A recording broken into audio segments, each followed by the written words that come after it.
কান খুলে শোনো, তোমার ঠোঁট দুটাকে বাজে কথা না বলে, তোমার ঠোঁট দুটাকে চায়ের দোকানে বসে তুমি চায়ের দোকানে ভদর ভদর করে গল্প না করে তুমি এই ঠোঁট দুটাকে চায়ের দোকানে হিলাবে আর ফালতু গল্প করে সময়টাকে তুমি নষ্ট করবে।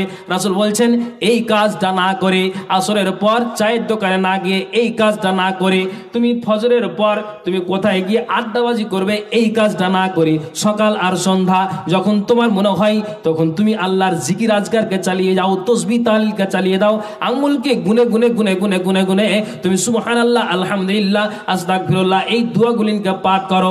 একটা মানুষ যদি এই দোয়াগুলিনকে পাঠ করে তোমার গাটাকে হিলাতে হবে না, শরীরকে হিলাতে হবে না, মাথাটাকে হিলাতে হবে না, শুধু ঠোঁট দুটাকেই হিলাবে আর আল্লাহর জিকির আজকার করবে। যাও, এই কাজটা করতে গেলে আর তোমার পূর্বের আমল যদি সঠিক হয় অবশ্যই আমি নবী মুহাম্মদ জানিয়ে দিলাম আল্লাহর জান্নাতে প্রবেশ করবে।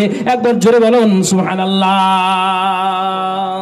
তাহলে নবীর তারিকায় যদি এই কাজগুলো করি তাহলে আপনি বলুন, তাহলে নবীর তারিকায় চলা হলো, নবীকে ভালোবাসা হলো, নিয়ম কানুনকে মেনে চলা হলো। একটু কথা দিয়ে বলেন মালমতে ইনশাআল্লাহ, বলেন ইনশাআল্লাহ, ইনশাআল্লাহ। তাহলে এই নিয়ম, এই বিধান, এই কানুনকে আমাকে আর আপনাকে মেনে নিতে হবে। জি, আর একটা কথা আপনাকে আমি বলি, ভালো করে শুনবেন। আল্লাহ রসুলকে এসে একজন আনাস রাদিয়াল্লাহু তাআলা আনহু থেকে বর্ণিত একজন ব্যক্তি এসে বলছেন, আল্লাহ পাকের রাসূল কিয়ামত কখন হবে এই খবরটাকে আপনি একটু বলতে পারবেন? একজন সাহাবী এসে বলছেন, একজন ব্যক্তি এসে বলছেন। তখন নবীজি রেগে গিয়ে বলছেন, রাগান্বিত, যায় কিয়ামত কখন হবে? আর আজ আপনি দেখুন হাদিসে এসেছে যেই দাসটাতে বেশি আপনার কি হবে, মানে খারাপ, দুর্নীতি, দাগাবাজি, দাঙ্গা হাঙ্গামা, মিথ্যা অপবাদ, চুগলখুরি, আপনার জেনা, বাটপারি, লম্পট যেই দাসটাতে হবে সেই সাথে আল্লাহ মাঝে মাঝে ভূমিকম্প দিয়ে তাদেরকে সাজা দিবেন। আপনি জাপানে এখন দেখুন, চীন দেশের মানুষকে দেখুন, আজকে সকালের খবর এখন পর্যন্ত 95টা মৃত্যু। কি মাস্টার মশাই? হ্যাঁ, আর কিছু আপনার আহত হয়েছে। এটা কোথায়? চীন দেশে খুব জোরালো একটা গতিবেগে ভূমিকম্প হয়েছে।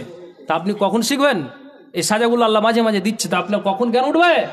তো এই ব্যক্তিটা বলছেন, যা বলেন না কিয়ামত কখন হবে। তখন ওই ব্যক্তিটা বলছে, আল্লাহ পাকের রাসূল বলছেন, এই কিয়ামত কখন হবে এটা নিয়ে তোমার ভাবনা চিন্তা, কিয়ামতের জন্য তোমার কি আছে পুঁজি তুমি বলো তো দেখি। আচ্ছা, কথাটা বলবি কি বলবে না? কি আছে পুঁজি? তখন ওই বেচারা আফসুস করে লাড়ু সাড়ু হয়ে করজড়ো হতেন, বলছেন, নবীজি গো, বেশি কিছু আমি আমল করতে পারিনি। আমি শুধু কি করি, যখন মসজিদে আজান হয় তখন আমি মসজিদে যাই, 5 ওয়াক্ত নামাজ পড়ি, রমজান মাসে রোজাকে রাখি। দান আমার কাছে আসতে গেলে কোনো ফকির মিসকিন, 1-1.5 লাখ মাদ্রাসার জালসা আসতে গেলে আমি ঘুরিয়ে দিন আল্লাহ পাকের রাসূল যতটা পারি আমি দান করে যাই, যতটা পারি আমি দান করে যাই। আল্লাহ পাকের রাসূল তসবিহ তাহলিল যতটা পারি আমি দান করে যাই, কিন্তু আমি বেশি কিছু করতে পারি নাই। করতে পারি না অর্থ হলে এটাই, আল্লাহ পাকের রাসূল তাহাজ্জুদের নামাজ আছে, এটা খুব একটা বিশাল ইবাদত। আল্লাহ পাকের রাসূল তোমার সুন্নাতে মুআক্কাদা আছে, আমার দ্বারা দিয়ে সম্ভব হচ্ছে না। আল্লাহ পাকের রাসূল নফল নামাজগুলো আছে, এগুলো করতে পারি না। চাঁদে চাঁদে 3টি করে রোজা, আমি এগুলো করতে পারি না। আল্লাহ গো, আল্লাহ পাকের রাসূল মাঝে মাঝে আপনার সপ্তাহে 2টা করে রোজা আছে, এগুলো আমি করতে পারি না। এক কথায় ফরজ আমলটিকে ঠিক রেখেছি, বাকি নফল আর সুন্নাতকে আমার দ্বারা দিয়ে সম্ভব হচ্ছে না।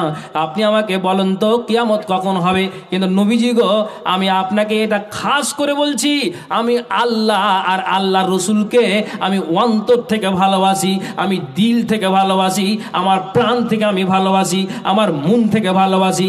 এতটা নবীজির ভালোবাসাটা আমার অন্তরে গেঁথে আছে, আল্লাহর ভালোবাসাটা আমার অন্তরে গেঁথে আছে। এতটাই ভালোবাসা নবীজি গো, আপনার ভালোবাসা আমার বুকের ভিতরে জায়গা করে আছে। নবীজি গো, এই ভালোবাসাটা এত ভালোবাসা যে আমি আপনাকে আর খুলে বলতে পারি না। নবীজি জবাব দিলেন, সত্যি যদি তোমার ভালোবাসাটা আমার সাথে থাকে, তো যার সাথে যার এরকম গভীরতা ভালোবাসা, কিয়ামতের দিন তার সাথেই তুমি থাকবে। একবার মোহাব্বতের সাথে বলুন আলহামদুলিল্লাহ। হ্যাঁ হ্যাঁ, ঠিক আছে ঠিক আছে, বুঝে গেছি। হ্যাঁ হ্যাঁ, ওটা বুঝে নিলাম। তো বুঝতে পারলেন কথাটা, যে তুমি যার সাথে মানে তোমার ভালোবাসা, কিয়ামতের দিন তুমি তার সাথে থাকবে। তাহলে নবীর সাথে এর ভালোবাসা, একবার জোরে বলুন সুবহানাল্লাহ। আল্লাহ পাকের রাসূল বেশি কিছু না করলো, ফরজটি ঠিক রেখেছি, এগুলো তো করতে পারি না, কিন্তু ভালোবাসাটা আল্লাহ পাকের রাসূল আমার তোমার প্রতি আছে। তাহলে বলুন, এইরকম ভালোবাসা সাহাবীদের ইতিহাস থেকে যদি আমি আর আপনি জ্ঞান না নিব, কখন আপনি বুঝবেন, কখন আপনি শিখবেন? কবি কি বলেছেন?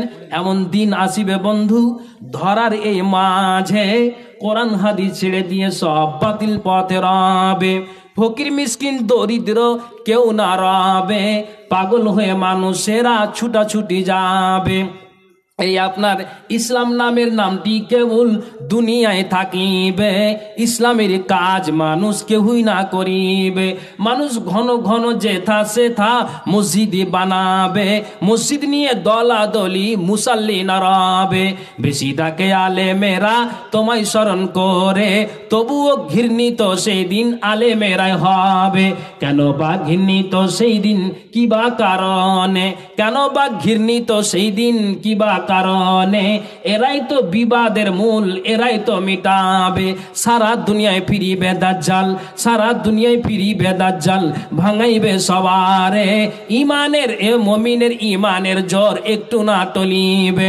দুনিয়া ফিরিয়ে দাজ্জাল শেষে কাবা ঘরে, দুনিয়া ফিরিয়ে দাজ্জাল শেষে কাবা ঘরে, কাতাল হইবে দাজ্জাল ঈসা নবীর হাতে। দুনিয়া ফিরিয়ে দাজ্জাল শেষে কাবা ঘরে, কাতাল হইবে দাজ্জাল ঈসা নবীর হাতে। একে একে সব আলামত আল্লাহ দেখাইবে, অবশেষে ইসরাফিল বাঁশিতে ফুঁক দিবে, নবীর ফরমান যেন হাদিসে তা বলে। ভাইজান, এমন দিন আর সময় আসবে না ইসলাম থাকবে, ইসলাম নাম থাকবে, ইসলামের কাজ থাকবে না, কোরআন থাকবে, কোরআনের লোক থাকবে না। আপনি বলুন এই ভালোবাসাটা কখন আপনার অন্তরে আমার অন্তরে আসবে? আপনি এটা চিন্তা করে চলুন। ভাই, শেষে একটা কথা বলবো, আপনারা বিরক্ত হবেন না। 10:15 পর্যন্ত আমার সময়। আর আমাদের মালদার একজন জনপ্রিয় বক্তা, উনি ঠিক সময়ে আসবেন, আপনারা কেউ উঠে চলে যাবেন না। এটা মাদ্রাসার কেন্দ্র করে জালসাটা আপনার আয়োজন করা হয়েছে। জালসার জন্য বড় একটা মেহনত লেগেছে, বা মেহনত করে আজকে দিনটা এলাকাবাসী একদলের মানুষ তারা পেয়েছে। আমি আপনাকে শেষে একটা কথা বলবো, আওতাসের যুদ্ধতে আপনার জন্য একজন ব্যক্তি আপনার ওই ঠিক যেন কি করলো, ইসলাম গ্রহণ করে আপনার ওই যুদ্ধ তো শরিক হয়েছে। তখন আল্লাহ পাক রাসূল বললেন, এই বেদুইনটাকে, একজন বেদুইন যে মুসলমান হয়েছে, তো একেও তোমরা গানিমাতের মালটাকে তোমরা ভাগ দিও। কেন? আমি নবী মোহাম্মদ বলে গেলাম। তখন সাহাবীরা কি করলেন, ওই গানিমাতের মালগুলোকে বন্টন করতে করতে তার জন্য দিয়েছে। তার হাতে যখন মালটা এসেছে, এই মালকে নিয়ে আল্লাহ পাক রাসূলের দরবারে হাজির হয়েছেন। বলছেন, আল্লাহ পাক রাসূল, আপনি এই গানিমাতের মালকে আমার জন্য দিলেন কেন? আমি এই গানিমাতের মালটা চাইছি না। বলছে কেন? বলছে সারা দুনিয়ার মানুষ, জাহানের মানুষ, একডালের মানুষ, সম্বলপুরের মানুষ, পলাশপুরের মানুষ, এরা বলবে কি যে মুসলমান হয়েছে তো মালের লোভে মুসলমান হয়েছে, আমি এ মাল চাই না। কি চাও তুমি? তখন কত একটা সুন্দর জ্ঞানের কথা বলছেন, তো একটা কথা শুনে নেন। বলছেন, নবীজি গো, আমি মাল চাই না, দুনিয়ার মানুষের কাছে মাল নিয়ে বদনাম আমি চাই না। কি চাই নবীজি গো?